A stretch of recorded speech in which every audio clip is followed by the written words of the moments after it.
सिर्फ थोड़े शब्दों में सीधी बात करता हूं कि इतिहास और हमारी परंपराएं में बहुत सारे ऐसे प्रसंग हैं जो मर्यादा और न्याय का महत्व सिखाते हैं।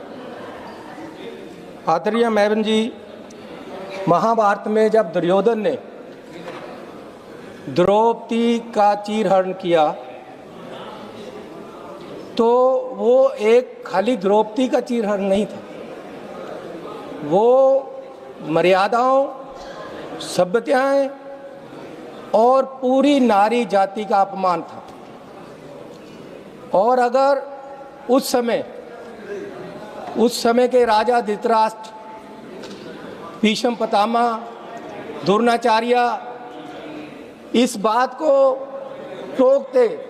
रोकते तो महाभारत का युद्ध ना होता और कुरु वंश का नाश ना होता। यहाँ संसद में जो ऑपोजिशन की आवाज़ को दबाया गया, माइक बंद किए जाते हैं, ऑपोजिशन को बोलने नहीं दिया जाता, ये ऑपोजिशन की खाली आवाज़ का दबाव नहीं है, ये लोकतंत्र का वस्त्रहरण है। आदरणीय मैडम जी, ये मर्यादाओं का वस्त्रहरण है, ये देश की सभ्यता का जो हमें कानून दिया गया है उसका वस्त्रहरण है। अगर प्रधानमंत्री जी, अगर होम मिनिस्टर, संसदीय मंत्री जी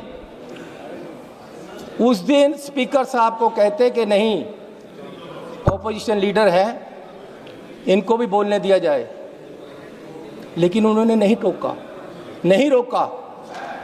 ये जो सभ्यता का नाश हो रहा है, ये जो परंपराएं खत्म हो रही हैं, इनको दायित्व है लीडरों का जो सरकार चला रहे हैं। आज मैंने देखा कि संसदीय मंत्री जब यहाँ हमारे एलओपी बोलने लगे, संसदीय मंत्री जी पहले तो उनको रोक रहे थे, लेकिन जब माहौल ख़राब होते देखा तो वो उनके बुलारे के पास गए कि आप रुको। अगर ऐसी हर बार ये दिखाते रहें, आगे बढ़कर सही को सही कहें, ऊपर चेयर को आदेश ना दें और चेयर उनके आदेश से ना चले, तो सारा कुछ सही हो सकता था। लेकिन चेयर ने हमेशा ऑपोजिशन की ना सुनकर ट्रेजरी बेंच की सुनी, जिससे आज हमें ये सब कुछ रहना पड़ रहा है। स्पीकर साहब के खाली यही दायित्व नहीं है कि ये चलाना है, वो हमारे राइट्स को भी देखते हैं। हमारे पंजाब में एक मेंबर चुने गए, अमृतपाल सिंह, 2 साल से उनको यहाँ नहीं बुलाया गया। क्या ये स्पीकर साहब का दायित्व नहीं है? मैं चुनकर आया हूँ 2 साल से, मुझे आज तक मकान नहीं मिला। मैं इनके पास गया कि जी मुझे मकान दे दो। एक मकान मेरे नाम से रखा हुआ है, टूटा हुआ, उसमें रह ही नहीं सकता कोई। मैंने लिखकर भी दे दिया, लेकिन आज तक मुझे नहीं दिया गया। बाहर जितना ये कम्प्लेक्स है सारा स्पीकर साहब के अंडर है। गेट पे कोई झगड़ा नहीं हुआ, एक थोड़ी स्कल में बंदा गिर गया मेंबर, और एलओपी पे पर्चा हो गया। क्यों बार बार एलओपी को टारगेट किया जाता है?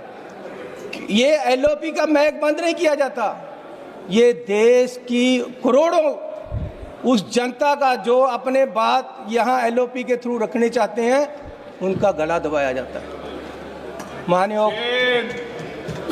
माननीय चेयरपर्सन जी, मैं आपको बेनती करना चाहता हूँ कि चेयर निष्पक्ष होनी चाहिए। आज आप मुझे सुन रहे हैं, पिछली बार मैं बोला तो जगदम्बे जी बैठे थे, 10 मिनट मुझे मिले, 8 मिनट तो वही बोल गए, बोलने नहीं देते।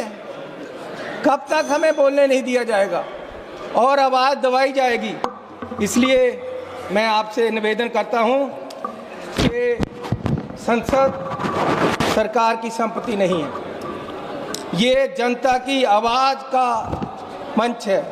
नियमों का इस्तेमाल ढाल की तरह नहीं, न्याय की तरह होना चाहिए। लोकतंत्र में माइक बंद करने से सवाल खत्म नहीं होते। सत्ता का अहंकार सत्ता की मर्यादा को बड़ा नहीं कर सकता। सदन की मर्यादा किसी व्यक्ति या पद से बड़ी है। ये मर्यादा टूटेगी तो लोकतंत्र कमजोर हो जाएगा। धन्यवाद।